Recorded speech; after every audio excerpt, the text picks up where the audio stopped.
Iniciando o livro de Atos, começamos na semana passada e temos já visto bastante coisa a respeito de Atos, né? E eu vou fazer uma reprise.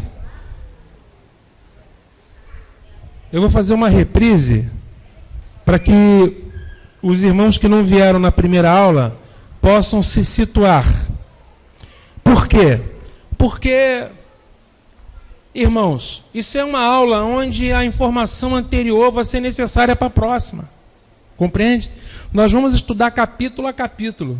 E o livro de Atos é uma progressão. Então, se eu entrar logo em Atos 2, como é a aula de hoje, né, final do capítulo 1 e Atos 2, se eu não der a introdução do livro, você não vai... O seu proveito, né, da aula não vai ser tão bom quanto se você tiver tido uma panorâmica do livro de Atos. Então, tá? Eu vou fazer uma reprise, os irmãos que vieram na aula passada vão rever. Quem não veio, vai ver. Né? Quem já veio, vai rever, e quem não veio, vai ver o que foi dado. Então, veja bem, Atos dos Apóstolos. O livro de Atos foi escrito por Lucas. Lucas é o autor do livro de Atos.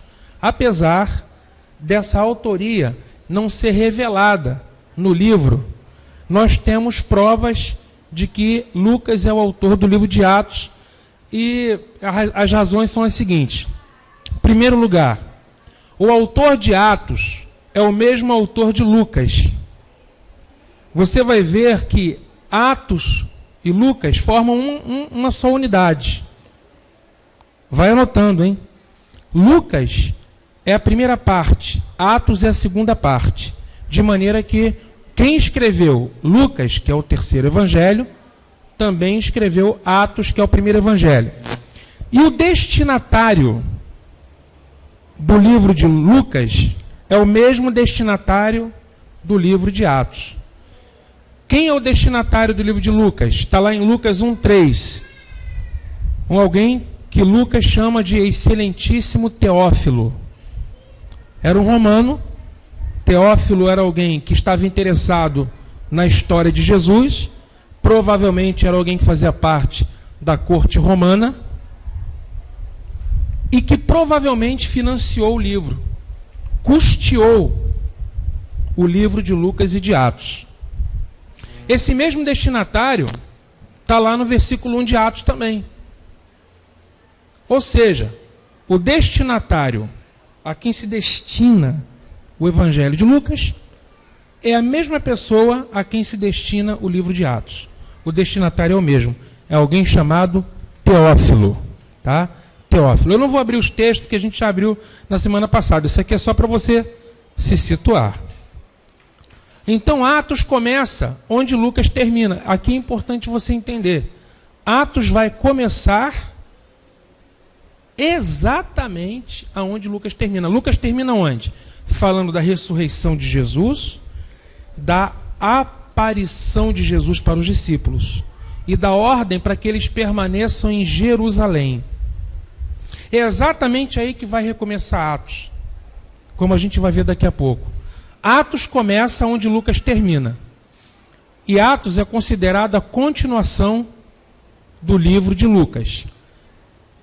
Tem o mesmo estilo, o mesmo grego. O grego de Lucas é o melhor grego dos evangelhos, é o grego de Lucas. O Novo Testamento foi escrito na língua grega.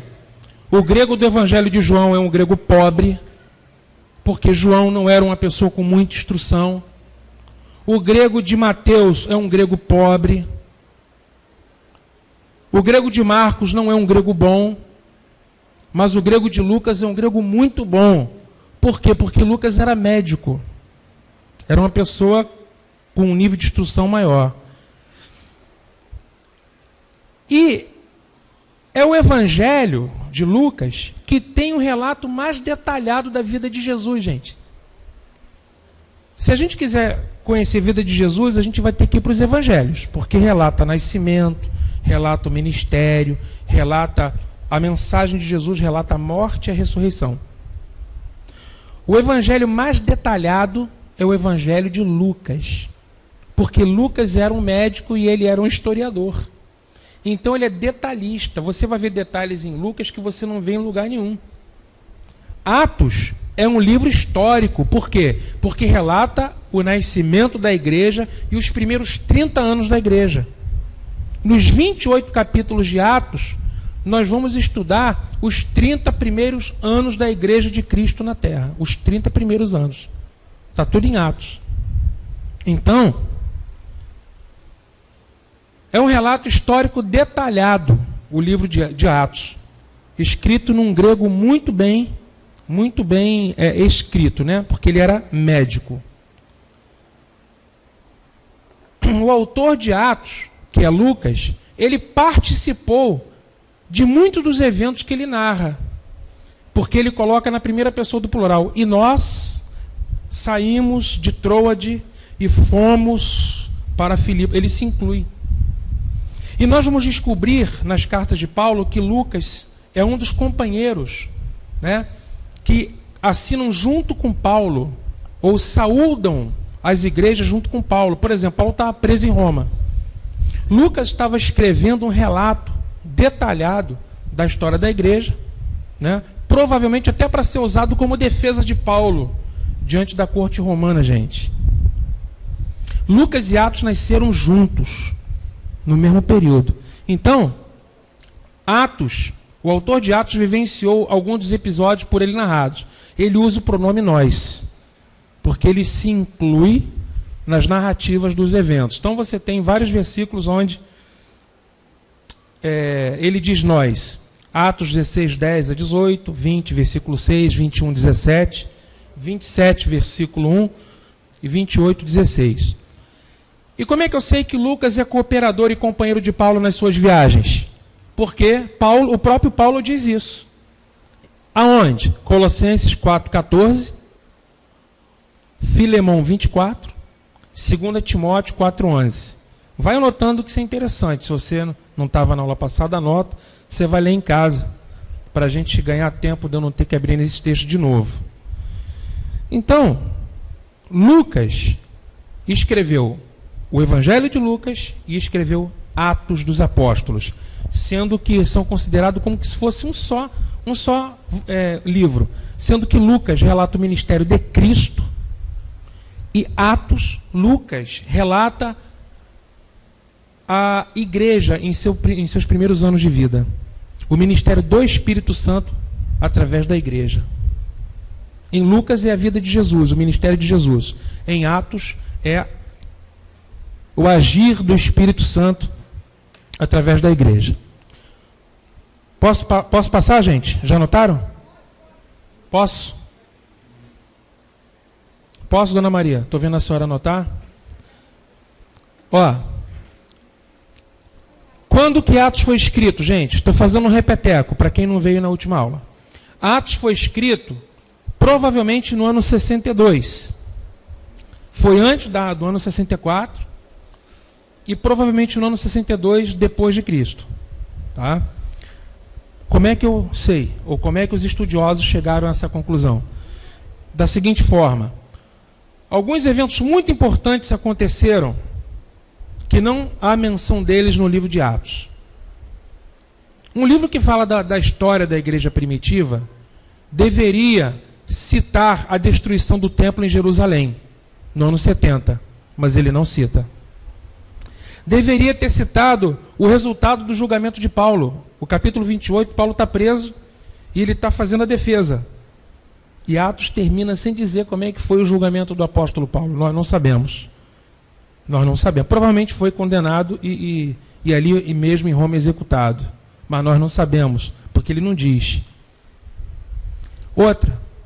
A perseguição à igreja começou com o imperador Nero, no ano 64. Roma pegou fogo, vocês devem saber disso, né? Roma, aliás, ele botou fogo em Roma. O próprio imperador botou fogo em Roma, ele era louco. Nero era um louco. Botou fogo em Roma e botou a culpa na igreja. Nos cristãos, e perseguiu os cristãos. A perseguição começou a se tornar mais acirrada justamente com o imperador Nero. Atos não cita isso, mas a história comprova que isso aconteceu. Então, por essas razões, ou seja, eventos importantes terem acontecido que não são narrados no livro de Atos, a saber, destruição do templo em Jerusalém, anos 70.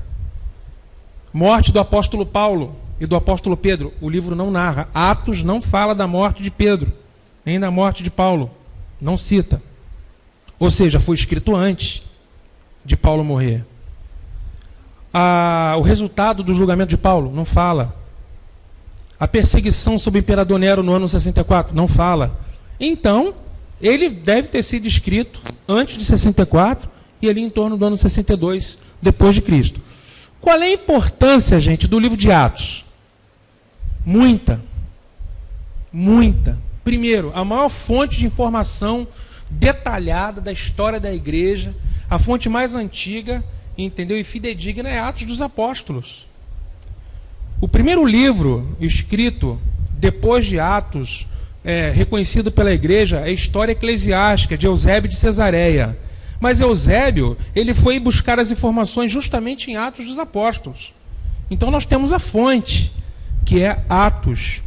E Atos é o elo entre os evangelhos e as cartas. Ele une a vida de Jesus com as instruções às igrejas, que são as cartas. Então, Atos é um elo que une evangelhos e as epístolas. Então, para nós é muito importante o livro de Atos, né? É o elo entre os evangelhos e as cartas apostólicas. No final desse estudo, eu vou ter a apostila, uma apostila bem enriquecida sobre esse livro de Atos. E aí, daí vai ter muito estudo bíblico para ser feito, muita mensagem pode ser tirada, né, desse estudo. Qual é o propósito do livro de Atos? Irmãos, o propósito, a razão de ser é a seguinte: ele é um livro histórico. Ele é uma narrativa que descreve os primeiros anos da igreja. Então, o objetivo é compor um relato detalhado do início do cristianismo. Como surgiu, aonde eles estavam, que evento extraordinário aconteceu que deu aquele impulso inicial à igreja, que nós sabemos que é descida do Espírito Santo. O que aconteceu, como o evangelho começou a expandir, como que a igreja começou a crescer, e hoje está em toda a terra, a igreja de Cristo. O livro de Atos mostra os 30 primeiros anos da igreja de Jesus. Um relato detalhado do início do cristianismo e sua expansão missionária. Além disso, além de ser um relato detalhado, Atos também nos apresenta uma defesa do cristianismo, mostrando, gente, que o cristianismo não é ofensivo ao Império Romano. Por que Lucas fez isso? Pelo seguinte: os romanos começaram a perceber que, eles têm um outro senhor que não é César. Será que eles estão interessados em se rebelar contra o império? Veja que na carta aos Romanos, Paulo diz que toda alma seja sujeita às autoridades, que não tem autoridade, que não proceda de Deus. Paulo fala isso para a igreja. E a autoridade ali, na mente dele, está o imperador, compreendeu? Não está só as autoridades espirituais, as autoridades civis. O imperador, o governador, o procônsul, né? Os governadores, todos devem se sujeitar, mostrando que o cristianismo, ele não é ofensivo ao império, ele não é um movimento de rebelião política. O objetivo do cristianismo é trazer os valores de um outro reino, de um reino que vem do alto, de um reino espiritual, né? Mas não era uma rebelião política, porque eles ficavam preocupados com isso, né? Em mostrar o tempo todo que eles não estavam se rebelando. Então, você vê, isso é provado quando ele narra a conversão de Cornélio, que era um centurião romano. E você vai ver muita gente, tá, ligada ao Império Romano se convertendo no livro de Atos. Tá? Então, o propósito do livro, ele é mostrar um relato detalhado do início do cristianismo e também fazer uma apologia, ou seja, uma defesa da fé cristã, mostrando que a fé cristã, ela não é ofensiva, ela não tem um caráter de rebelião contra o império. Alguma dúvida até aqui, gente? Vamos lá. Quais são as divisões principais do livro? Isso aqui é muito importante você entender. Vou até tirar aqui o púlpito daqui, para todo mundo poder ver direitinho. Vamos ler Atos 1:8 juntos? Quando o Espírito Santo descer sobre vós, e sereis minhas testemunhas, tanto em Jerusalém, como em toda a Judéia e Samaria, e até os confins da terra. Esse texto é o texto-chave de Atos. Entender esse texto, você vai entender todo o livro. Porque o livro está arrumado em cima desse texto. O livro está arranjado em cima desse texto. Tudo que a gente vai estudar tem a ver com isso aqui. Mais especificamente com o quê? Isso aqui é a estratégia missionária de Jesus. Tá? Que ele diz que a igreja vai receber o poder que capacita, o poder que reveste, o poder que nos faz capazes de fazer a vontade, a obra de Cristo, a começar, olha aqui, gente, num centro irradiador da missão, que é Jerusalém. Essa missão vai se expandir para a Judéia, e ela vai para lugares ainda mais amplos, que é Samaria, e de Samaria vai até os confins da terra. Ela vai irradiar de Jerusalém. Jerusalém é uma cidade, Judéia é uma região, Samaria está fora da Judéia, ou seja, começa no meio dos judeus, Jerusalém e Judéia, judeus. Vai para Samaria, pega samaritano, que é meio judeu e meio gentio, até chegar nos confins da terra, que são os gentios. Começa em Jerusalém e termina em Roma, no coração do império. Começa em Jerusalém, Atos 1. Jesus está dizendo para os seus discípulos, fiquem em Jerusalém. Capítulo 28, você vê Paulo, o apóstolo dos gentios, em Roma, no coração do império, representando a expansão missionária que sai de Jerusalém e vai alcançando cidades e regiões e províncias até chegar nos confins da terra. Então, entender isso é muito importante. Diga assim, começa em Jerusalém, vai para a Judéia, se expande para Samaria e alcança os confins da terra. Essa é a chave desse livro, gente. Se você entender isso, você vai entender Atos com facilidade. Porque o tempo todo eu vou estar mostrando isso para vocês. Olha aí, olha o evangelho aqui em Jerusalém. Está em Jerusalém. Olha como é que agora ele já está alcançando a Judéia, gente. Olha como é que já está chegando em Samaria. Com Filipe, o eunuco. Daqui a pouco já está chegando nos confins da terra com o ministério de Paulo. Impressionante. E aí vamos avançando. Em cima dessa chave que é Atos 1:8, que é esse texto-chave, nós vamos ver que Atos de 1-12 nos mostra o evangelho em expansão em Jerusalém. Até o capítulo 5 ou 6, o evangelho está em Jerusalém mesmo. Mas quando chega no capítulo 7, 8, 9, já está indo para Samaria. Até o capítulo 12, ele está em Jerusalém, Judéia e Samaria.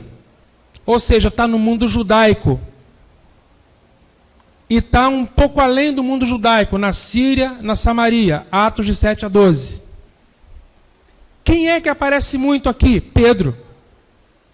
Pedro é o personagem principal de Atos 1 até Atos 12.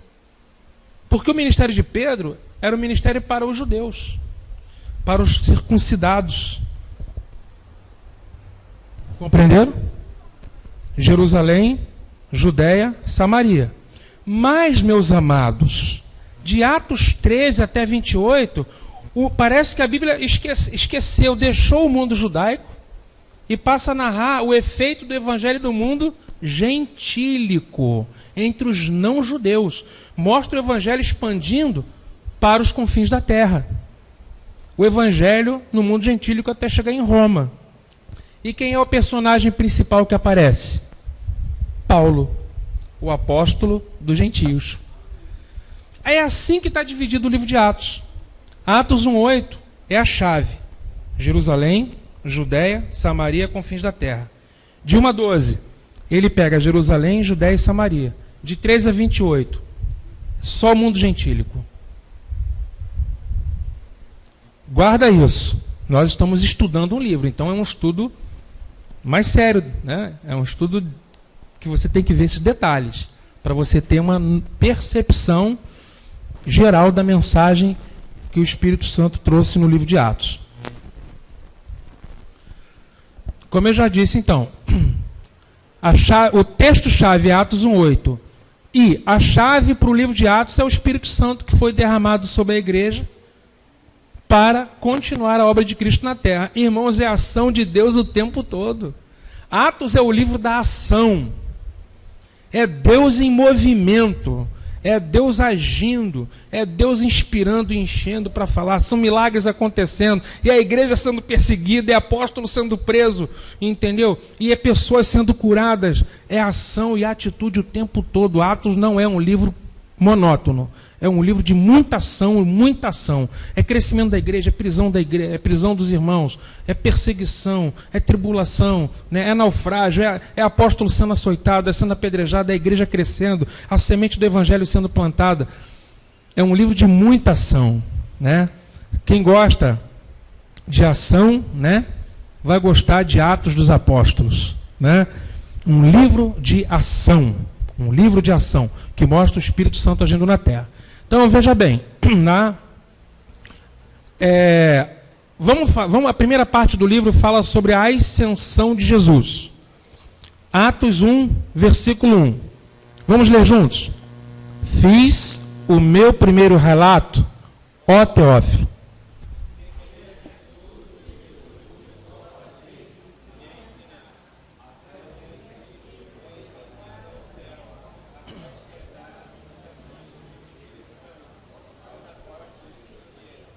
Depois de ter sofrido, apresentou-se vivo também a eles, com muitas provas incontestáveis, aparecendo-lhes por 40 dias e falando das coisas referentes. É assim que começa o livro de Atos. Ele faz um resumo do primeiro relato. Quem é esse primeiro relato, gente? Quem sabe? Lucas. É o livro de Lucas. Fiz o meu primeiro relato, ó Teófilo. Está falando de quê? Do Evangelho de Lucas, que tem o mesmo destinatário que o livro de Atos, Teófilo. Ué, o computador está ligado, não? Está mandando conectar em outra fonte de energia?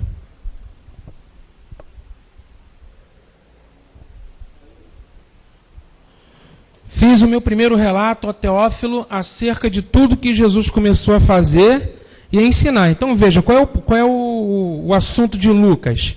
Tudo que Jesus começou a fazer e a ensinar. Certo? Esse foi o primeiro relato, o Evangelho. Até o dia, ou seja, ele relatou até o dia, ele narrou até o dia em que Jesus foi elevado ao céu, após ter dado orientações pelo Espírito Santo aos apóstolos que escolheram. Se você abrir em Lucas 24, você vai ver que é exatamente isso. Jesus ressuscita e aparece aos discípulos. Atos começa aonde Lucas termina. Atos é a continuação de Lucas. E aí ele diz que Cristo, depois de ter sofrido, apresentou-se vivo também a eles, aos apóstolos, com muitas provas incontestáveis, provas que não se pode contestar, aparecendo aos apóstolos por 40 dias e falando das coisas concernentes ao reino de Deus. Veja bem, o livro já começa afirmando que Cristo ressuscitou. Afirmando que Cristo apareceu E isso é incontestável. É assim que a igreja nasce, na certeza de que Cristo não foi derrotado pela morte. E essa foi a força da igreja primitiva, irmãos. A fé de que o Senhor a quem eles servem é um Senhor majestoso, poderoso, vitorioso sobre a morte, soberano, coroado de glória, entendeu? Senhor absoluto da vida. Porque se eles não tivessem tido essa certeza, que dizer de homens que depois da crucificação de Jesus se esconderam, ficaram desesperados e frustrados, com medo do que iria acontecer com eles, de um Pedro que negou Jesus, um Tomé que estava incrédulo, de homens que estavam questionando se valeu a pena ter deixado seus barcos para seguir o Nazareno. Uma crise se abateu sobre eles. Mas Jesus ressuscitou e apareceu para eles. E onde estava o medo, gente, tornou-se realmente em coragem, em ânimo, em força. Então, Cristo apareceu, como diz Atos, apareceu com provas incontestáveis. Escute só, lá em 1 Coríntios, capítulo 15, anote esse texto, depois você vai ler, porque eu já dei isso na aula passada. Paulo diz que Jesus apareceu para mais de 500 irmãos, de uma só vez. Você imagina isso? De uma só vez ele apareceu para 500. E Paulo diz que muitos dos quais ainda estão vivos. Você vê, muitos dos quais ainda vivem. 15 anos depois da ressurreição, eles estavam vivos, aqueles irmãos. Então, aqueles homens fizeram da vida, do propósito, do projeto de vida, testemunhar do ressurreto, do ressuscitado. Entendeu? Eu não posso calar minha boca, eu vi, os meus olhos viram, entendeu? Eu vi, eu estive com ele, ele partiu o pão, gente, eu vi esse homem. Ele não é um homem comum, ele é o Filho de Deus. Entende? Porque o que você faria se você soubesse que o Nazareno foi crucificado em Jerusalém e aquilo ali bateu um desânimo sobre todos os seguidores? Dispersa, e entristece, e não sabe o que faz mais da vida, vai chorar, vai ficar deprimido na caverna. De repente ele aparece. E o que era choro se transforma em alegria. Entendeu?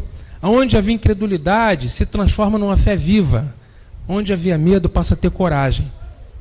O homem que negou Jesus se tornou um pregador destemido. E morreu, entendeu? Corajosamente, por não negar a sua fé, que é o apóstolo Pedro. Então a ressurreição de Jesus, ela é fundamental. Atos já começa garantindo, ressuscitou com provas incontestáveis. Não se pode contestar. Apareceu durante 40 dias. Por que não só durante um dia? Na semana passada os irmãos estão participando bastante, né? Aí alguém disse, 40 dias para não dizer que foi coisa de um dia só, um delírio coletivo. De repente a gente teve uma histeria coletiva aqui na psique da gente, a gente viu isso, né? Provavelmente uma histeria coletiva é explicada, né, pela ciência.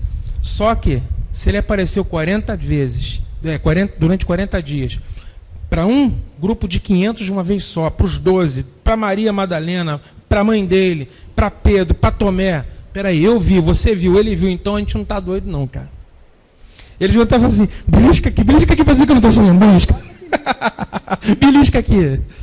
Para dizer que eu não estou tendo um sonho. Não, ele apareceu mesmo. Apareceu, você viu também, eu vi. Eu vi com esses olhos que haverão de ser glorificados. Eu vi. Ele ressuscitou. Gente, é assim que a igreja primitiva começa. Então ele fez refeição com eles, comeu o pão. Tendes vós alguma coisa aí de comer? Partiu o pão, tomou o vinho com eles. No mesmo corpo que nós teremos, hein? O corpo da ressurreição. Jesus fez uma refeição com ele, comeu. Olha aí como é que o reino de Deus, né, não é a negação do corpo. Pelo contrário, o reino de Deus é a redenção do corpo.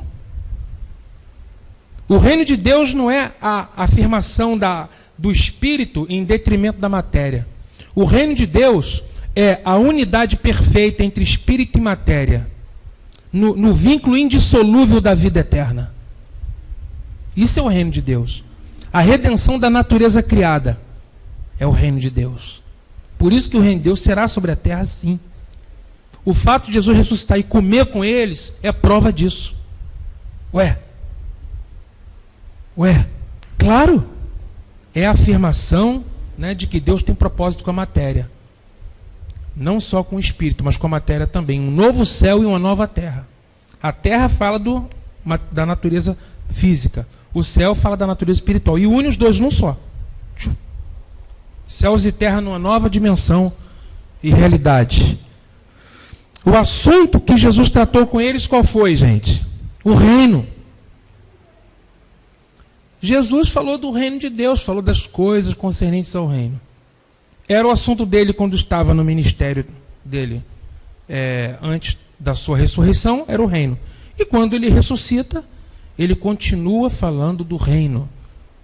Entendeu? Das questões do reino, da vida do reino, dos valores do reino, da manifestação do reino, da ética do reino, da postura do reino, o que é ser família no reino, né? Como conviver, os casais devem conviver como pessoas participantes do reino, o que é ser uma igreja do reino, o que é ser um jovem segundo o reino de Deus. Jesus deve ter falado sobre tantas e tantas e tantas e tantas questões. O reino já chegou, vai vir ainda, mas já está dentro de vocês. Meu espírito é prova de que o reino de Deus, né? Então guardem Jerusalém, o reino de Deus vai chegar com poder. É por isso que Jesus falou: alguns dentre vocês de nenhum modo passarão pela morte antes que vejam vir o reino de Deus com poder. Primeiro ele manifesta a glória dele no Monte da Transfiguração. E depois ele aparece ressuscitado para ele. Já é a manifestação do reino, gente. Às vezes, essa geração morreu, Jesus não voltou para eles. Eles não viram o reino, não, viram. O reino de Deus chegou. E de tal forma que impactou o Império Romano de uma maneira muito forte. Então, o assunto é o reino. E ele ordenou que eles não saíssem de Jerusalém. Certo? Bom, então... O corpo novo, que eu me refiro ali na transparência, é o corpo novo de Cristo, que é o modelo do corpo novo que todos nós teremos. Hã? Não. Ele não vai ter sangue, ele vai ter espírito fluindo na veia.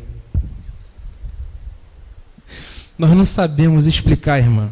Paulo diz que carne e sangue não herdam, mas é um corpo transformado. Para que a gente tem sangue hoje? Quem sabe dizer para que serve o nosso sangue hoje? A pergunta dele é importante. Se o corpo da ressurreição vai ter sangue, para que serve o sangue hoje? Para que serve o sangue? Gente, para que serve o sangue? O sangue serve para quê? Para nutrir as suas células, de levar alimento. Você come, digere e o sangue distribui, não é isso? O sangue serve para isso. Agora eu pergunto, isso porque você depende de alimento hoje. Para isso que existe sangue. No corpo da ressurreição a gente vai depender disso? Ou será que a nossa fonte vai ser o Espírito? Hoje a nossa fonte, a gente é alma vivente. A alma vivente depende disso. Mas nós vamos ser o quê? Espíritos vivificantes. Ou seja, o que vai nutrir a matéria é o espírito. Mas é corpo, igual o de Jesus. Mas não é corpo segundo esse nosso, caído. É o corpo de ressurreição.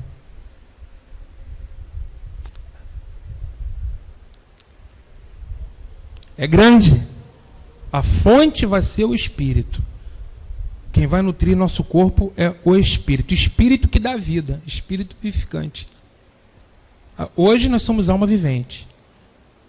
Quando ele voltar, seremos espíritos vivificantes. Então, os discípulos perguntaram se Jesus iria restaurar o reino para Israel. Atos 1:6. Aí ele diz que não compete conhecer os tempos ou as épocas que o Pai reservou para a sua exclusiva autoridade. Vamos abrir em Atos? Capítulo 1, versículo 7.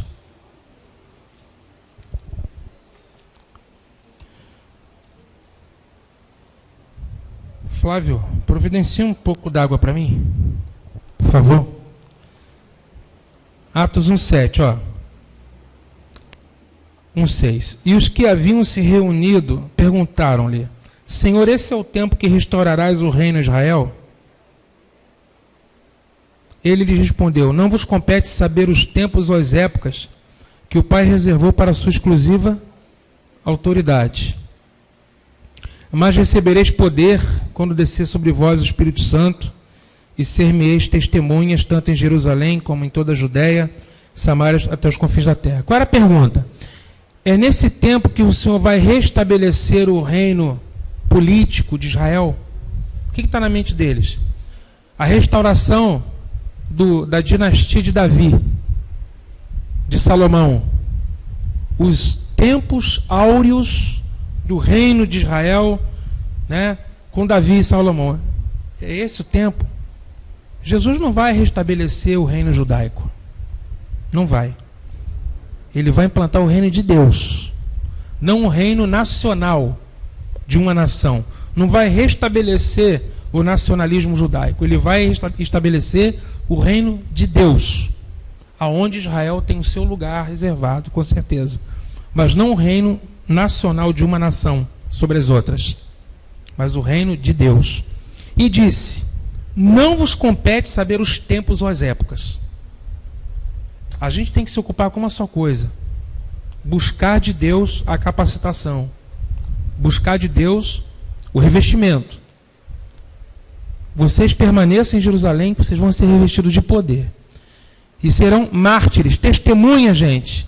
Está escrito lá em Atos 1:8, ser mesmo testemunha. Testemunha é uma palavrinha grega, tá? De onde surgiu a palavra mártir, porque a palavra martus, tá? Martus é mártir. Vocês serão testemunha. O que é um mártir? É uma testemunha. Só que ele testemunha não é com a boca, ele testemunha com a vida. Isso é um mártir. A gente quer poder, mas a gente não quer testemunhar com a vida. A gente quer poder, mas poder para quê? Poder é para você testemunhar com a sua vida. Sua vida é toda a sua alma, com todo o seu coração, com todos os seus recursos, com tudo que você tem, tudo que você é. Isso é ser uma testemunha. E para isso o Espírito Santo vem, para que a gente possa testemunhar do Evangelho. A ascensão de Jesus aos céus está no capítulo 9, do capítulo 1, verso 9, até o verso 10. Está escrito assim lá, verso 9. Depois de dizer essas coisas, ele foi levado às alturas enquanto eles olhavam, e uma nuvem o encobriu dos seus olhos. Estando eles com os olhos fixos no céu, enquanto ele subia, apareceram junto deles dois homens vestidos de branco, que lhes disseram: homens galileus, por que estáis olhando para o céu? Esse Jesus que dentre vós foi levado ao céu, virá do mesmo modo como o viste partir. Então, amados, as últimas palavras do Mestre foram essas: que eles aguardassem em Jerusalém, que o Espírito Santo ia descer sobre eles. E os varões, os anjos, disseram para eles o seguinte: por que vocês estão aí olhando? Esse Jesus que vocês viram subir, virá do mesmo modo que vocês o viram subir. E como que ele subiu? O texto diz que uma nuvem o encobriu. Uma nuvem encobriu Jesus. Versículo 9 diz: uma nuvem encobriu dos seus olhos. Então, na subida de Jesus aparece nuvem. Na subida de Jesus, né, diz que ele subiu. Então, não foi o Espírito dele que subiu. Jesus subiu no corpo ressuscitado. Ele subiu pessoalmente. E ele subiu visivelmente. Eles viram o Mestre subir e uma nuvem de glória o encobrir. De repente ele desapareceu. quem viu isso não deve ter esquecido nunca mais, né? Ficou na mente. Tanto é que eles começaram a reunir todos os dias para que eles tivessem novamente essa experiência dele aparecer de novo, né? Partindo do ponto do dia, né? Para ver se ele aparecia, porque realmente é isso que aconteceu. Ele foi envolto na nuvem, subiu pessoalmente, subiu visivelmente. Olha como que ele volta. Ele volta da mesma forma. Ele vem com as nuvens e todo olho verá. Viu? Tem nuvem na subida, vai ter nuvem na descida. Ele subiu pessoalmente, ele descerá pessoalmente. Ele subiu visivelmente, ele descerá visivelmente. Ele vem com as nuvens e todo olho verá, até mesmo aqueles que o transpassaram, e todas as tribos da terra se lamentarão por causa dele. Sim, amém. Viu? Olha, rapaz, são nuvens de glória. Essas nuvens de glória podem envolver as testemunhas, entendeu? Mas é algo, me parece algo que envolve as testemunhas, mas além das testemunhas. Porque quando ele subiu, uma nuvem o envolveu, uma nuvem de glória, né? A nuvem da glória de Deus. Ele estava de repente falando, de repente ele começou a levantar. E os discípulos estão olhando, de repente uma nuvem veio, encobriu eles deles. E foi. E Jesus pode aparecer, se quiser, da mesma forma. Compreendeu? Aparecer e desaparecer. Atravessa a parede, o corpo dele não é detido pela matéria e nem restrito ao tempo. Interessante isso. É o corpo da ressurreição. Então, nós agora, irmãos, vamos para o versículo 12 em diante. Alguma dúvida até aqui?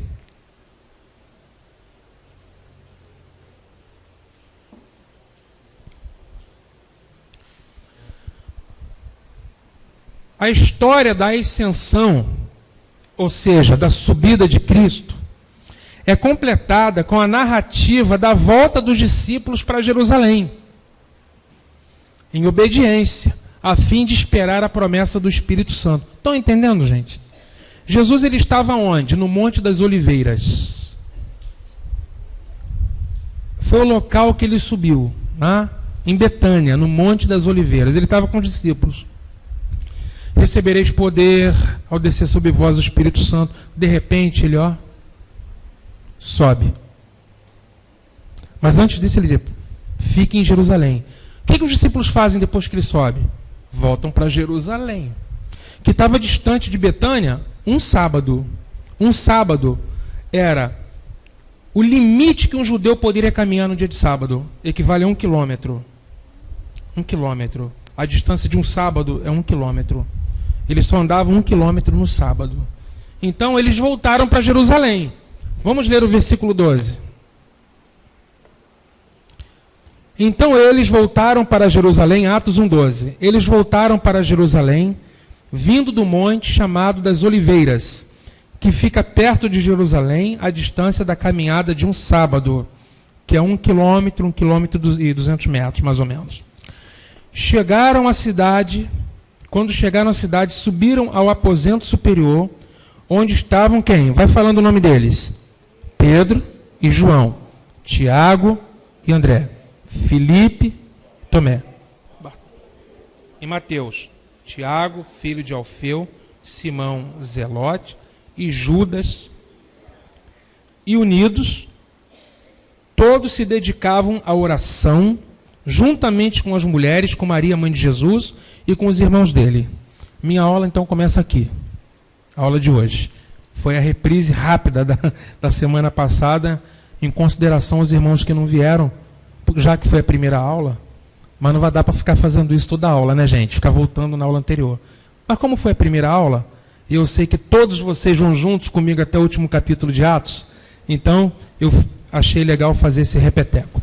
Muito bem, então agora os discípulos voltam para Jerusalém. Jesus já subiu para a direita do Pai, onde está exaltado a direita do Pai. Eles voltam para Jerusalém e eles vão se reunir no cenáculo. Então, a partir de agora, é a história da volta para Jerusalém, onde eles vão orar e esperar a promessa. onde ele falou que eles seriam cheios do Espírito Santo. Então, veja bem, esses 11 apóstolos, eram 11 ou eram 12? Eram 11 ou eram 12? Depois da ressurreição. Cadê o 12º? Daqui a pouco eu vou te mostrar algo interessante, que parece um conflito na Bíblia, hein? Uma contradição. Eu vou mostrar uma aparente contradição, mas não é contradição não, daqui a pouquinho. São 11 apóstolos que formam o núcleo da igreja. Quem é a igreja? O núcleo. São esses 11. Menos Judas, que o traiu. E eles estavam fazendo o que, gente? Orando. Orando. Orando. Eles estavam fazendo o que, gente? Eles foram para o aposento superior, para uma casa, para o andar de cima. Para fazer o que? Orar. Vamos começar a pegar os princípios. Nós queremos o poder que esses irmãozinhos manifestavam. Quem é que não quer, né? Manifestar os sinais.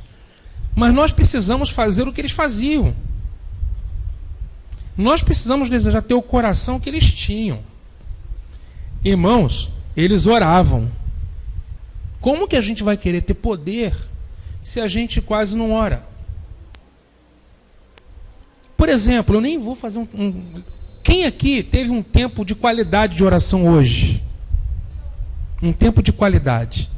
Estou falando daquela oração na hora da comida, que quando você vem um cheiro do bife, a boca enche d'água, você, ó Pai querido, aleluia, meu Pai, já vai logo comer. Tu sabes de todas as coisas. Aquela oração rápida. Eu estou falando de uma oração de um tempo de qualidade, onde você fortalece sua alma. Entra no teu quarto, fecha a porta. Entende? A oração onde você se aquieta e entroniza o Senhor. E ali você comunica. Fala e ouve dele. Fala com ele e ouve dele. Como que a gente vai ser cheio do Espírito Santo se a gente não ora? Ou se oramos tão pouco? Às vezes a gente fala com 200 pessoas no dia, mas nem falamos com ele, que é a principal pessoa. Às vezes a gente vem aqui no domingo e canta: eu acredito em Jesus, eu conversei com ele hoje. Será que conversou com ele hoje? Vamos pensar nisso, gente. Se nós queremos ser cheios do Espírito Santo, eu quero ver milagres extraordinários acontecendo. Mas eu sei que eu preciso me dedicar de maneira séria à oração. Entende? Se nós orarmos, já viu aquela frase, né? Ora que melhora. Fala para o seu irmão, ora que melhora. Ora que melhora. Se correr, o bicho pega, mas se orar, o bicho foge. Não é assim? Vamos orar. Porque se nós orarmos, nós teremos mais força. Abre, você está em qual versículo? 14? Vira uma página na Bíblia, Atos 2,42. Vou pedir para o Márcio ler no microfone esse texto.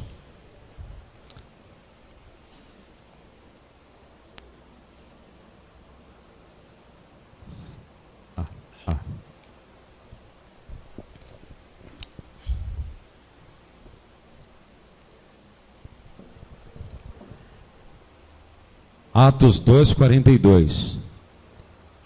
Eles se dedicavam ao ensino dos apóstolos e à comunhão, ao partir do pão e às orações. Eles se dedicavam, gente.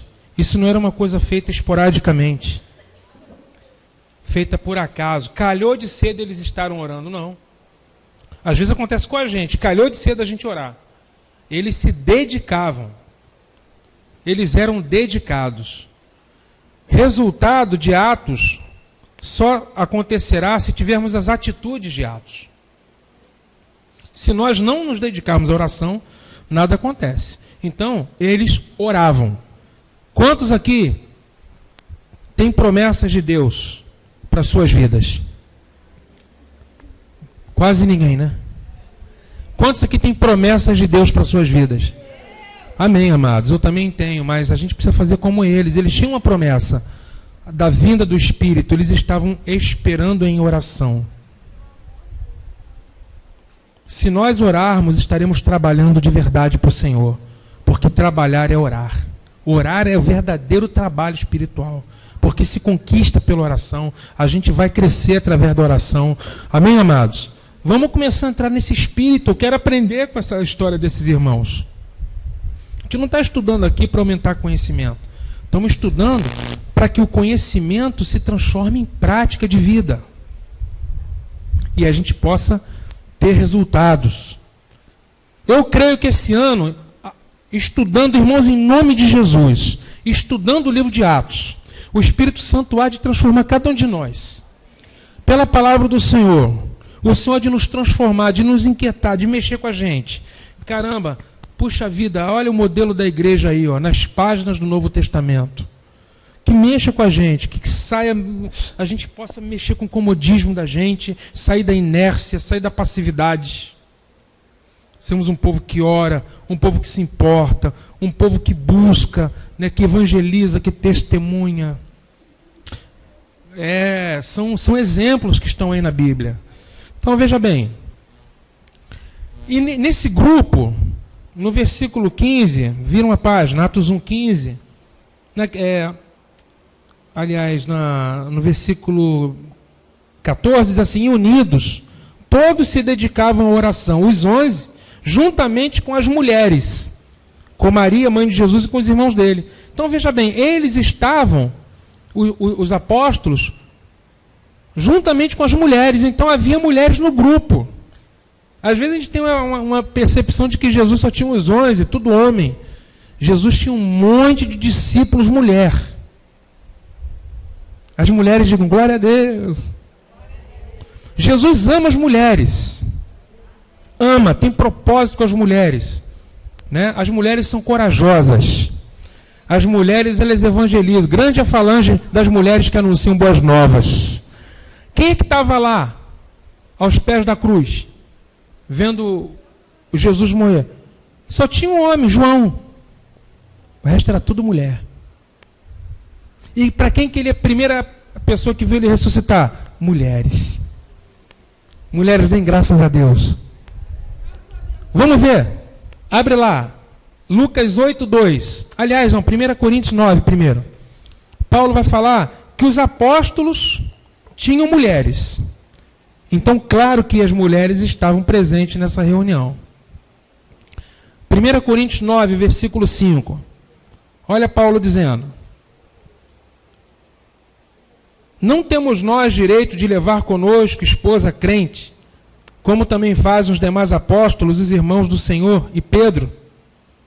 Como fazem os demais apóstolos? Quando alguém te disser assim, que os ministros, os apóstolos, não podiam ser casados, aquela doutrina católica do celibato, quantos ouviram falar na doutrina do celibato?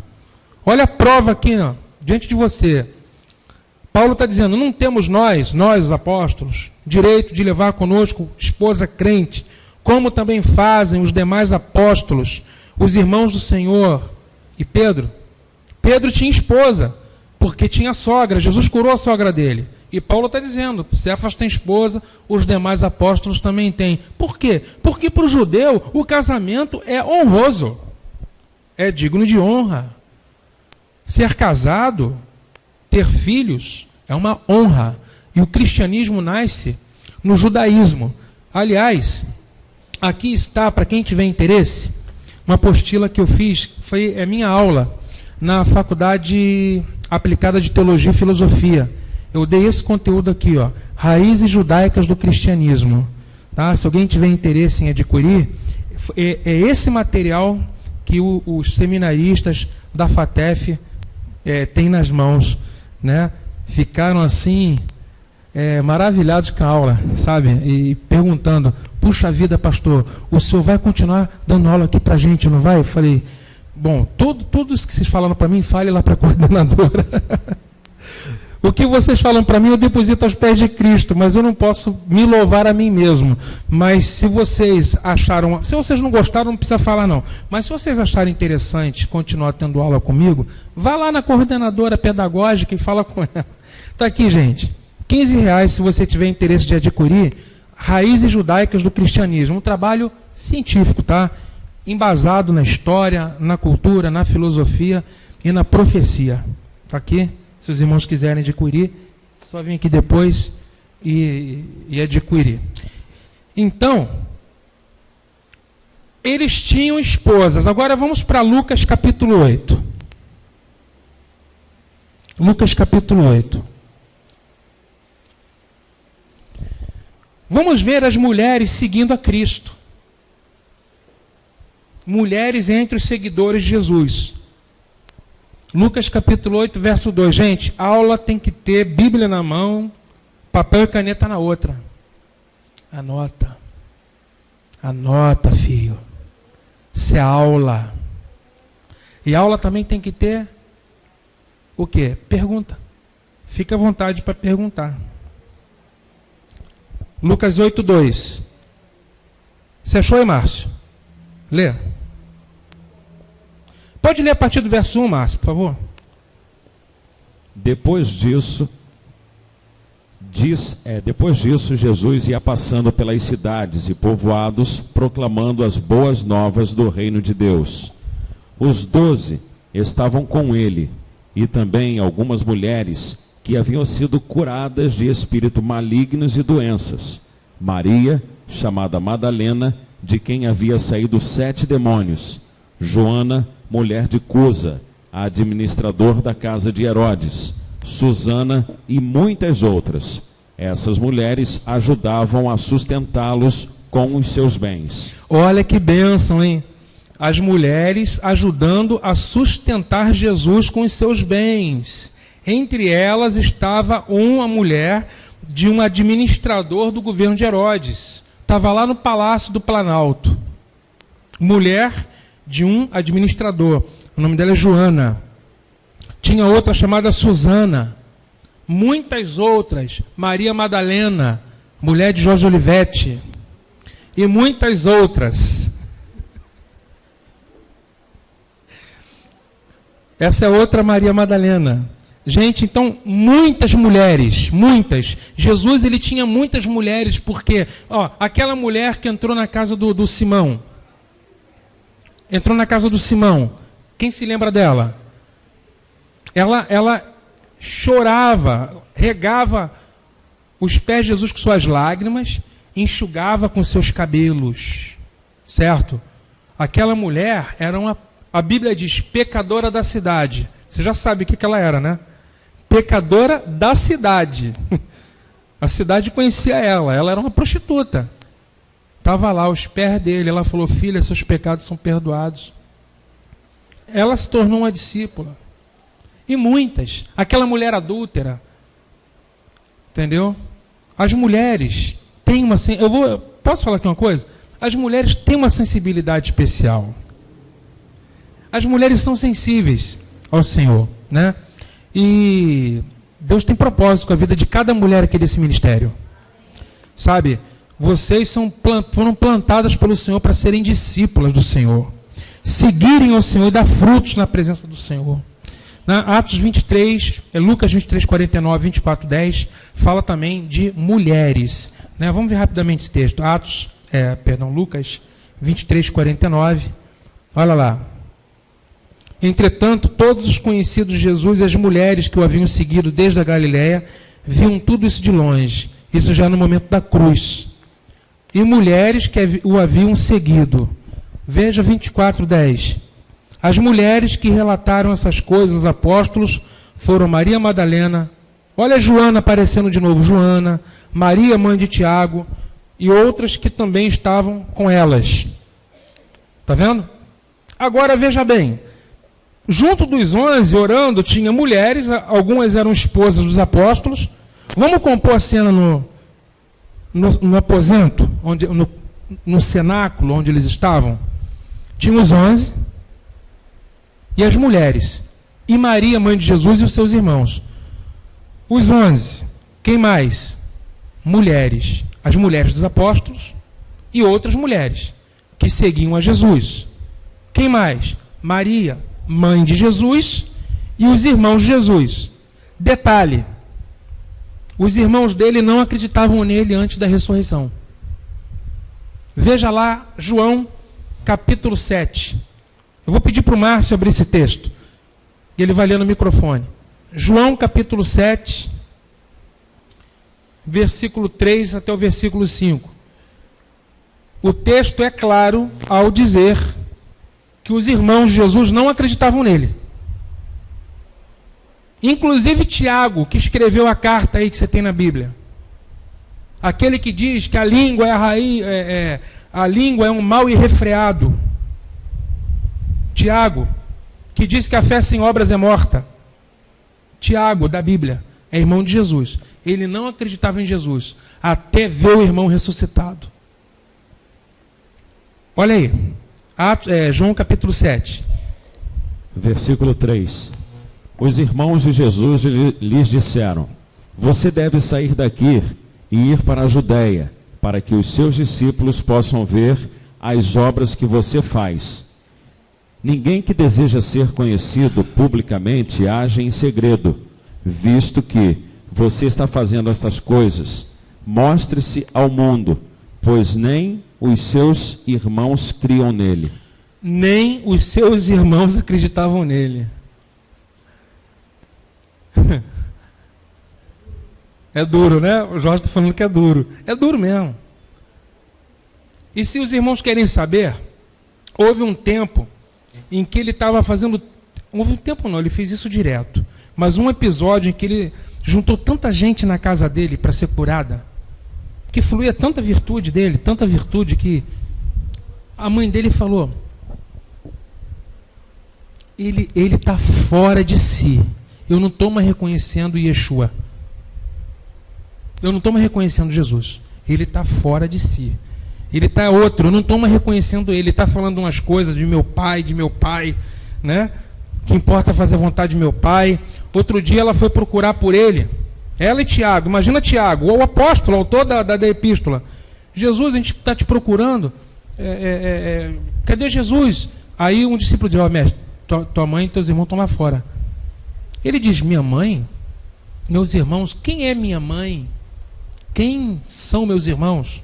Minha mãe e meus irmãos são aqueles que fazem o quê?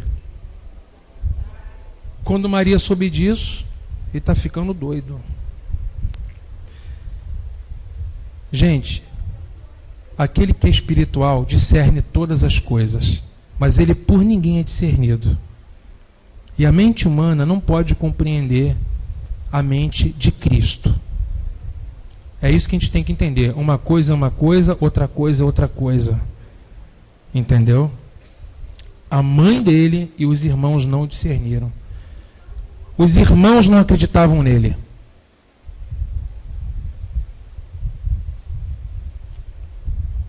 Como que eu posso ter certeza que Jesus ressuscitou? Por muitas maneiras. Uma delas é essa: Tiago não cria nele e passou a crer, porque viu. E esse Tiago se tornou líder da igreja em Jerusalém, o irmão de Jesus.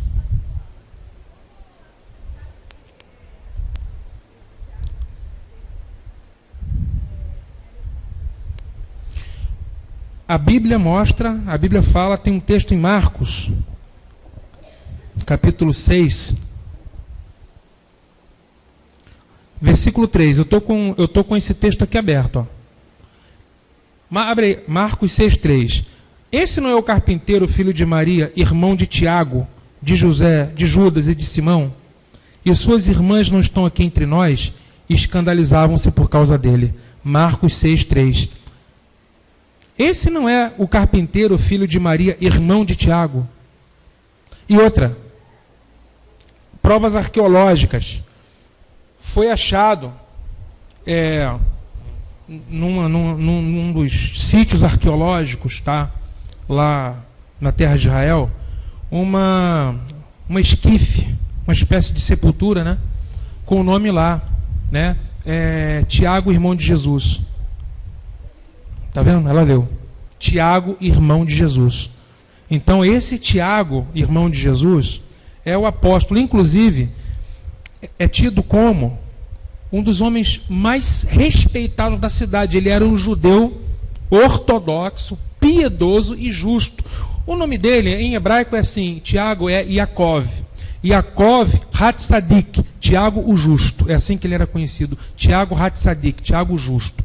Diz que o joelho dele era tão grosso como o de um camelo, de tanto que o homem orava. Orava, orava e orava. Orava pela conversão do povo de Israel.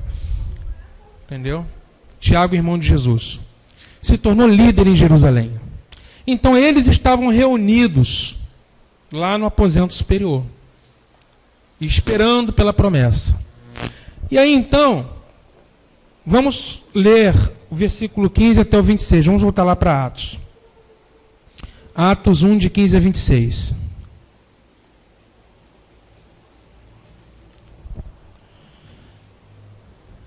Naqueles dias, estando ali reunidas cerca de 120 pessoas, Pedro levantou-se no meio dos irmãos e disse: Irmãos, devia-se cumprir a escritura que o Espírito Santo predisse pela boca de Davi acerca de Judas, que foi o guia dos que prenderam Jesus. Pois ele era contado como um de nós e teve parte nesse ministério. Ele adquiriu um campo com o pagamento do seu pecado e, precipitando-se de cabeça, arrebentou-se ao meio e todas as suas vísceras se derramaram. E todos os habitantes de Jerusalém ficaram sabendo disso, de maneira que na própria língua deles esse campo se chama Aceldama, isso é, campo de sangue. Porque no livro dos Salmos está escrito: fique deserta a sua habitação e não haja quem nela habite, e outro tome o seu lugar. Assim, é necessário que dentre os homens que conviveram conosco todo o tempo em que o Senhor Jesus andou entre nós, começando desde o batismo de João até o dia em que dentre nós ele foi levado ao céu, um deles se torne conosco testemunha da ressurreição. Então apresentaram dois: José, chamado Barsabás, também chamado Justo, e Matias. E orando disseram: Tu, Senhor, que conheces o coração de todos, mostra qual desses dois tens escolhido para assumir o lugar nesse ministério e apostolado do qual Judas se desviou, indo para o seu próprio lugar. Então tiraram sorte, e a sorte caiu sobre Matias. Desse modo, ele se juntou aos 12 apóstolos. Então, veja, olha para cá. Vamos ler aqui. Vamos ler juntos. Com a morte de Judas, leia. Com a morte de Judas, foi escolhido Matias para ser testemunha da ressurreição, juntamente com os demais 11 apóstolos. Por que 12? A questão é, por que eles não permaneceram com 11? A questão é a seguinte: eles tinham recebido do Senhor a promessa de que se assentariam em 12 tronos para julgar as 12 tribos de Israel. Então eles entenderam que estavam desfalcados mesmo, sabe? Então eles sentiram a falta do 12º apóstolo. Jesus havia dito então que eles iriam julgar as tribos de Israel. Então, com a morte de Judas, eles escolheram. Quem que nós vamos escolher? A comunidade indicou 2. O primeiro deles, esse tal de Barsabás aí, né? José, chamado Barsabás. Olha só que interessante, o que é a língua? A linguística. Barsabás é uma palavra traduzida para português que vem do grego Barsabás, né? Barsabás é a tradução de Barsabás. Só que Barsabás é uma palavra grega cujo original não é grego, eles eram judeus, então era Bar Shabat, filho do descanso. Olha que coisa. Bar Shabat, gente. Não era Barsabás. Bar Shabat. Só que aí ficou Barsabás. Mas é filho do descanso. Eu estava lendo no comentário. Provavelmente nasceu no dia de sábado, né? Filho do descanso. Nasceu no sábado. E Matias. Matiarro, né? Matias. Quem desses dois tiraram sorte? Nós vamos chegar lá. Bom, primeiro, antes disso, olha lá. Estavam reunidos 120 pessoas. Esse número aqui não é à toa. Na mentalidade judaica, quando uma comunidade forma 120, tem autoridade para estabelecer concílios próprios, uma nova comunidade de fé, 120 pessoas. Só que aqui, essa contradição que eu queria dizer. Judas se enforcou ou ele caiu de cabeça? Porque o texto de Atos diz que ele caiu. Vamos ler o texto de Atos de novo? Vamos lá, gente. Vamos lá. Perguntas super intrigantes. Judas caiu ou enforcou-se? Atos 1,18. Ele adquiriu um campo com pagamento do seu pecado e, precipitando-se de cabeça, arrebentou-se no meio, e todas as suas vísceras se derramaram. Ou seja, o que Pedro está falando? Pedro, que Judas caiu, e ao cair, ele se esborrachou, arrebentou a cabeça, as suas vísceras se derramaram. Vamos ver. Vamos... Você me pergunta e já responde, rapaz? Vamos lá, vamos ver Mateus 27. Mateus, vamos ver o relato do Evangelho. Mateus 27, verso 3. Então Judas, aquele que o traíra, vendo que Jesus fora condenado, sentiu remorso, devolveu as 30 moedas de prata aos líderes religiosos, dizendo: pequei traindo sangue inocente. Eles responderam: que nos importa? Isso é problema teu. Depois de tirar as moedas de prata para dentro do santuário, retirou-se e foi... Mateus 27 diz que Judas se enforcou. Atos 1,18 diz que ele caiu. Como conciliar os dois textos? Vocês são inteligentes. E agora? Primeiro, esses textos se negam mutuamente? Sim ou não? Eles se contradizem? Aparentemente.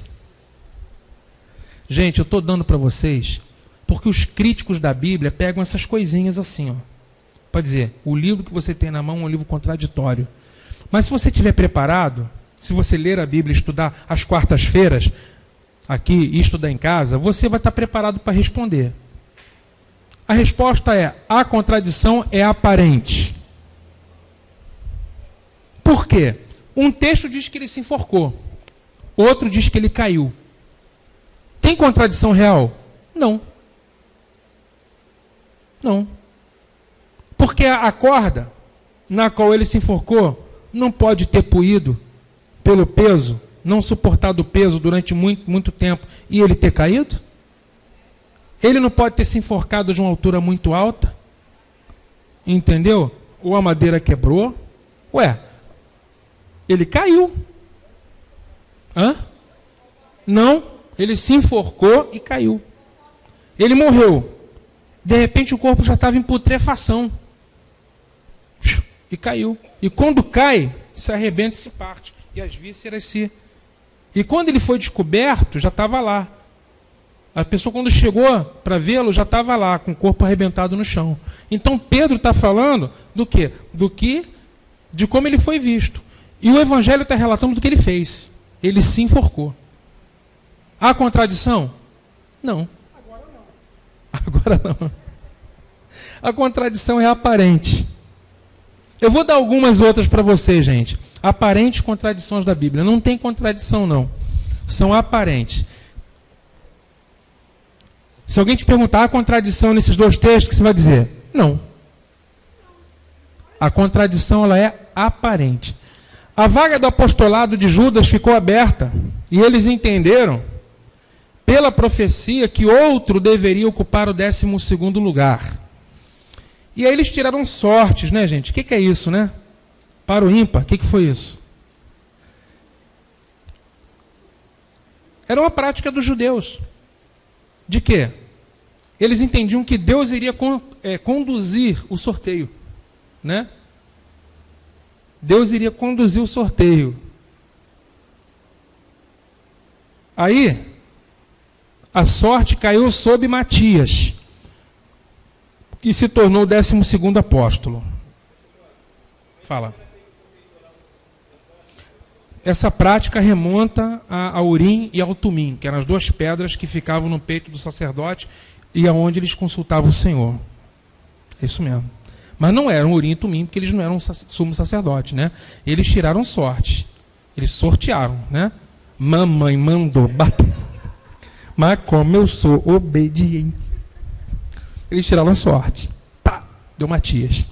Aí Matias se tornou o 12º.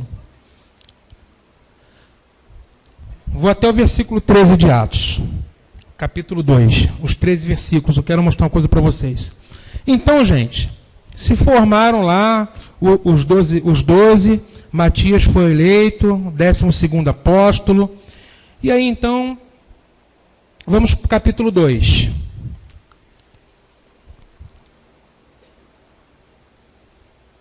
Quem está com a Bíblia aberta aí? Atos 2, vamos ler. Mas ao chegar-se o dia de Pentecostes, estavam todos reunidos no mesmo lugar. De repente, veio do céu um som, como de um vento impetuoso, e encheu toda a casa onde estavam assentados. E apareceram umas línguas como de fogo, distribuídas entre eles, e sobre cada um pousou uma.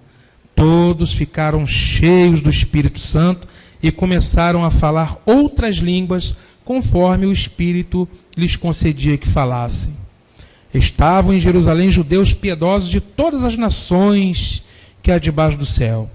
Quando o som foi ouvido, a multidão se aglomerou, e todos ficaram confusos, pois cada um os ouvia falar na sua própria língua.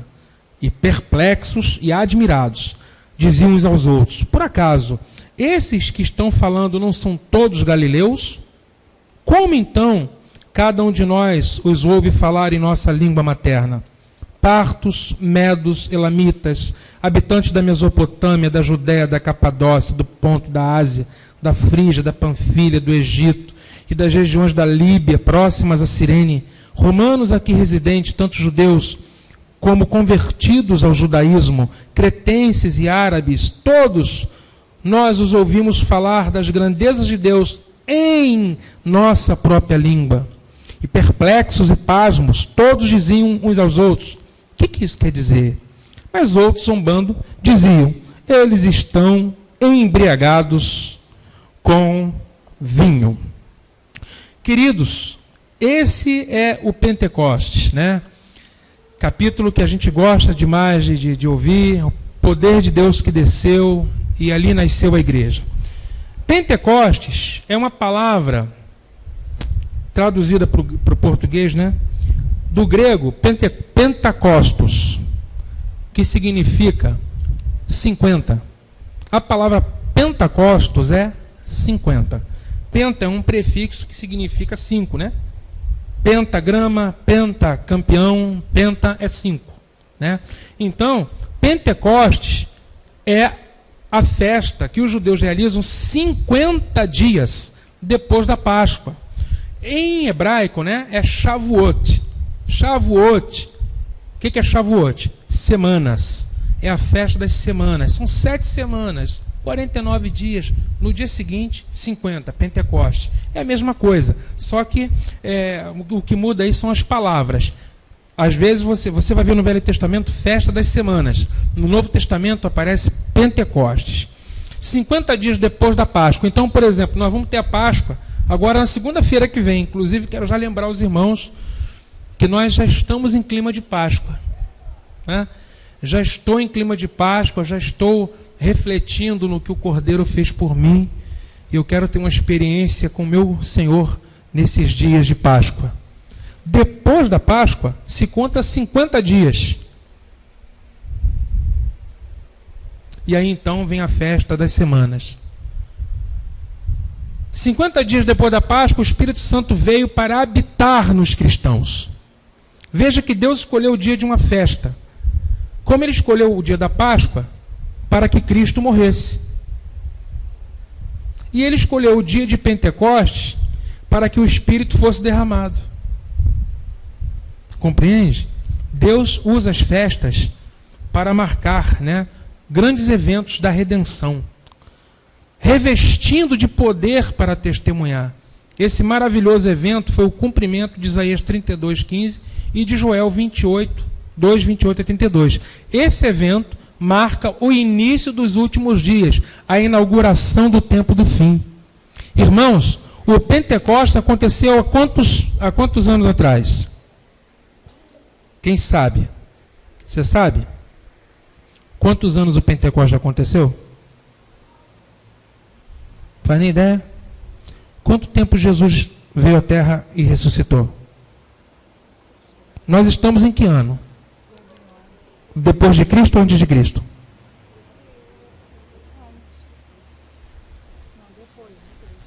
Depois de Cristo. Então, vamos ver. 2000 anos depois de...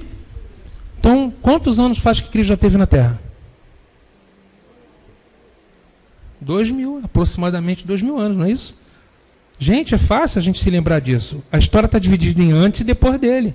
Ele veio, marcou um divisor. Antes e depois dele. Então, já o Pentecostes aconteceu há mais de 2000 anos. E o Pentecostes marcou o início de um tempo profético chamado de últimos dias. Os últimos dias não vão vir, não. Já chegaram há 2000 anos. Tá? Quer ver? Atos 2, versículo 16. Olha Pedro falando a respeito dessa experiência. Está aqui no quadro, gente. Vamos ler juntos? Bem forte. Mas... juntos. E acontecerá... nos últimos dias, diz o Senhor, que derramarei do meu Espírito sobre todas as pessoas. E os vossos filhos e vossas filhas profetizarão, vossos jovens terão visões, vossos velhos terão sonhos. E naqueles dias derramarei do meu Espírito sobre os meus servos e sobre as minhas servas, e eles profetizarão. Amados do Senhor, Pedro está explicando aquele fenômeno. Aquele povo estava achando que os 120 estavam embriagados. Alguns achavam que eles estavam embriagados. Outros estavam ouvindo eles falar na própria língua deles. Nós vamos entender isso. Peraí, eles não estão embriagados, não. Eu estou ouvindo homens da Galileia falarem na minha língua. Eu estou entendendo o que eles estão dizendo. Aí Pedro disse, isso que vocês estão vendo é para que se cumprisse o que Joel disse. Acontecerá nos últimos dias, diz o Senhor, que derramarei do meu Espírito sobre toda a carne. Ou seja, os últimos dias começam quando há a efusão, o derramar do Espírito Santo. Começou ali. Então, irmãos, os últimos dias, olha lá na tela. Atenção, gente. Últimos dias, olha lá no quadro. A primeira vinda de Cristo, morte, ressurreição, subida aos céus e consequente derramar do Espírito Santo aconteceu no primeiro século. A segunda vinda de Cristo, nós não sabemos quando vai ser. Eu pus uma interrogação ali. Onde ele vai ressuscitar os mortos, glorificar os filhos e estabelecer o reino na terra.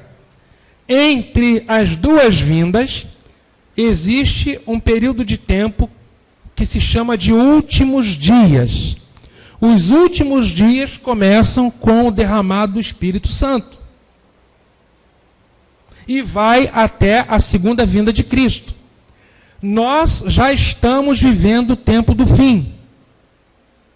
A escatologia já foi inaugurada. O reino de Deus já chegou. Não em plenitude, mas já chegou dentro de nós. É por isso que a igreja não pode dormir. Fala para o seu irmão, acorda porque você não pode dormir.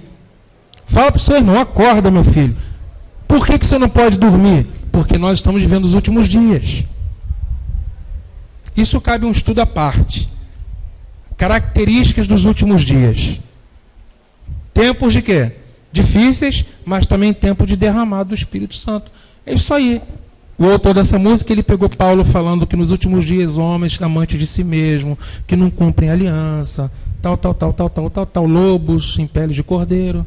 Está lá, escrevendo a Timóteo sobre a apostasia dos últimos dias. E pegou Joel e Atos. É isso, últimos dias. São esses dias que nós estamos vivendo. Então, nós ainda vamos viver os últimos dias? Já estamos. Como é que você sabe?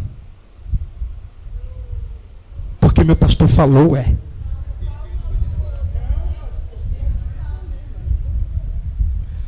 Como é que você sabe? Eu quero que você me responda.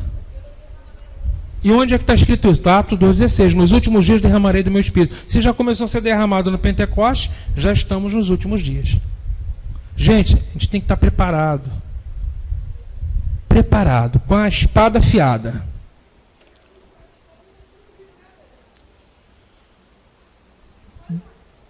De repente, me dá mais 10 minutinhos para eu concluir aqui, tá? Ao chegar o dia de Pentecostes, todos estavam reunidos no mesmo lugar. De repente, diga, de repente, veio do céu um som como de um vento. Olha como é que o Espírito se apresentou. Vento. Isso é uma figura do Espírito Santo. Vento. Impetuoso, encheu a casa onde estavam assentados. Apareceram línguas de fogo. Outra figura, fogo. Distribuídas entre eles, e sobre cada um pousou uma. Todos ficaram cheios do Espírito Santo, começaram a falar em outras línguas, conforme o Espírito concedia que falasse. Quando a gente lê esse texto, a gente tem a impressão que eram línguas, como a gente está falando, está adorando, de repente você fala línguas ininteligíveis, línguas que precisam ser traduzidas, porque você está falando línguas espirituais. Não são essas línguas, não. Pentecostes foi um evento onde a língua que pousou sobre eles não são as línguas do dom de línguas de Coríntios 12 a 14. Dos dons espirituais. Entenda isso, tá? Pelas razões que eu vou mostrar para vocês.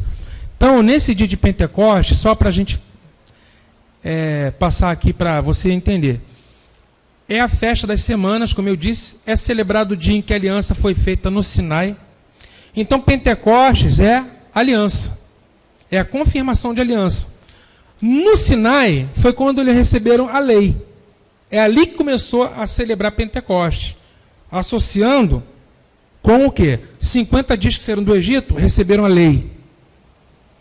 Nós cristãos, 50 dias depois que nosso Senhor foi imolado como Cordeiro Pascal, recebemos o Espírito Santo, que é a lei de Deus em nossa mente, em nosso coração.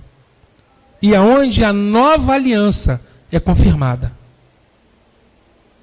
Compreenderam isso? A primeira aliança foi selada com sangue no Monte Sinai e confirmada com a entrega da lei, da Torá. A nova aliança, a base dela é o sangue de Cristo, e ela é confirmada com o quê? O derramado do Espírito Santo. Essa é a nova aliança que foi profetizada. Entenderam? Celebra o dia, então, que foi feita no Sinai. Então, é a colheita do trigo e todos estavam reunidos no mesmo lugar. Agora, veja bem, o que eu vou mostrar para vocês. O Espírito Santo veio como vento e como fogo. Vento, por que vento? O vento sopra onde quer, meu irmão. Quem controla o vento? O vento impetuoso. De repente, eles estavam esperando, mas de repente, chegou sem pedir licença. Ele já estava esperando. Entendeu? O vento sopra onde quer. O vento não é obra humana. Entende? Não se pode controlá-lo. O vento sopra como quer, quando quer, na hora que quer, sobre quem ele quer. Ele quis soprar ali. E ali ele soprou. Fogo purificador. E quando essa língua de fogo pousou sobre cada um deles, eles foram cheios do Espírito Santo e eles começaram a falar em línguas estranhas, mas não no sentido de essas línguas que a gente fala hoje, mas eram línguas humanas, ou seja, idiomas, dialetos. Por exemplo, Maria, você fala japonês? Nunca falou japonês? Se o que aconteceu no Pentecostes acontecer, o Senhor te usar assim, você vai pregar para um auditório japonês sem nunca ter estudado japonês.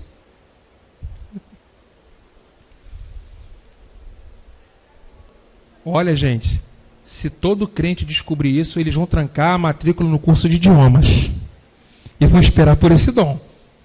Imagina você. Você está pregando para uma audiência que você nunca estudou aquele idioma, de repente você começa a falar. E foi exatamente isso que aconteceu. Olha lá, gente. Estavam em Jerusalém judeus de todas as nações debaixo do céu. Presta atenção aqui, ó. Quando o som foi ouvido, a multidão se aglomerou. O som do quê? Do vento. Veio um som assim, totalmente... Eles não estavam habituados a ouvir aquilo. E, de repente, línguas começaram a surgir. E era a festa de Pentecostes. Peregrinos vinham de todas as partes para Jerusalém. Judeus de todas as nações. E todos ficaram confusos. Pois, cada um os ouvia falar na sua própria língua. Perplexos, admirados uns aos outros. Por acaso, esses homens não são galileus? Eles não falam nossa língua. Como é que eu estou ouvindo eles falar na nossa língua materna? Gente, repara bem. Olha de onde que eles eram. Eu estou com um mapa aqui que eu vou te mostrar. Partos, medos, elamitas, habitantes da Mesopotâmia, da Judéia, da Capadócia, do Ponto, da Ásia, da Frígia, da Panfilha, do Egito, da Líbia. Você não sabe onde fica isso. Olha onde que fica isso. Olha para cá para o mapa. Abre aí em Atos 2, o Márcio vai lendo para mim Atos 2, versículo 9. Atos 2, 9. Olha só, olha aqui onde está Jerusalém, gente. Jerusalém está aqui. Partos. Ó, Partos. Partos, onde que está o parto? Cadê os partos?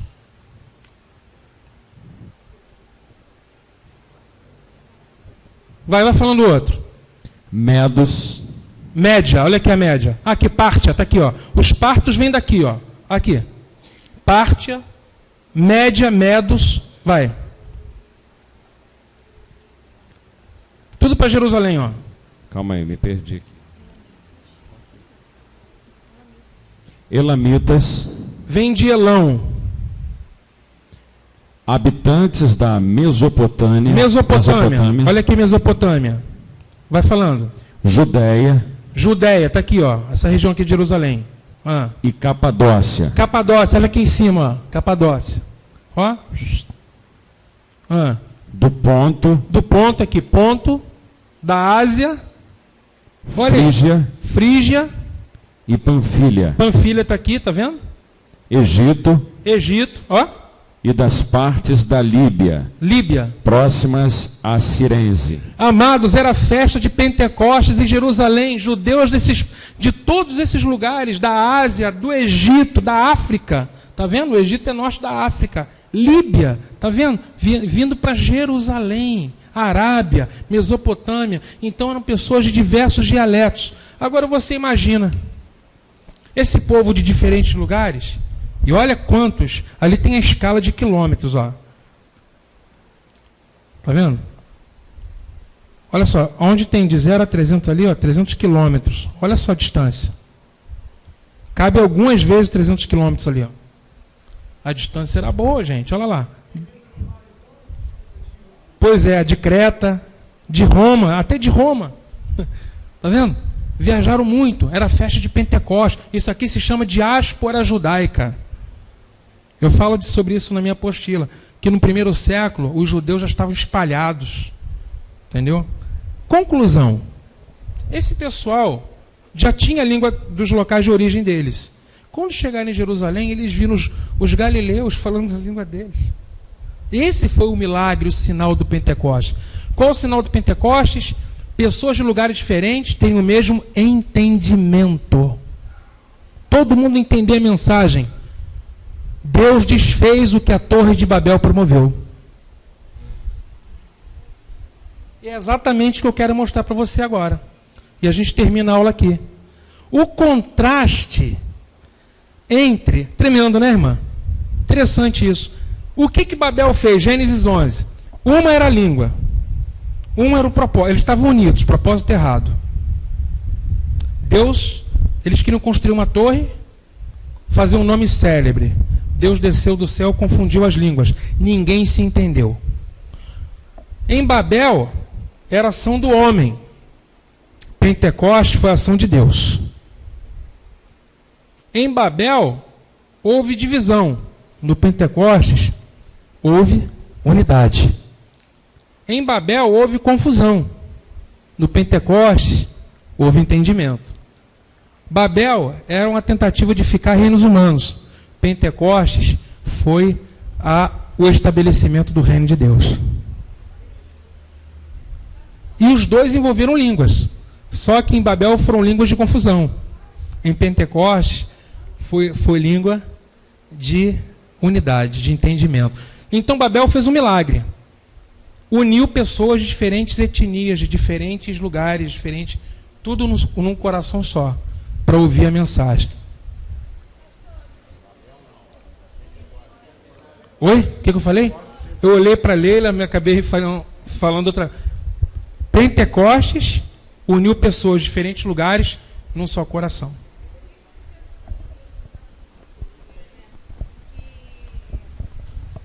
Houve uma divisão, né? Todo mundo começou a falar em uma confusão de língua, né? E eu fui pensando que será que no reino de Deus todos passaram a falar uma mesma língua? Tem uma profecia no livro de Sofonias. Deus diz que vai dar uma língua só para unir todos os povos nos dias do milênio. Há uma profecia sobre isso. Interessante, ele não vai tirar a identidade cultural dos povos. Africano vai ser africano no reino. Brasileiro vai ter sua brasilidade no reino. O judeu vai ter a judaicidade dele no reino também. O reino de Deus, ele inclui, ele não vai excluir. Gente, alguma pergunta? Vocês gostaram dessa aula, gente? Gostaram muito? Falem com a coordenadora para manter o pastor.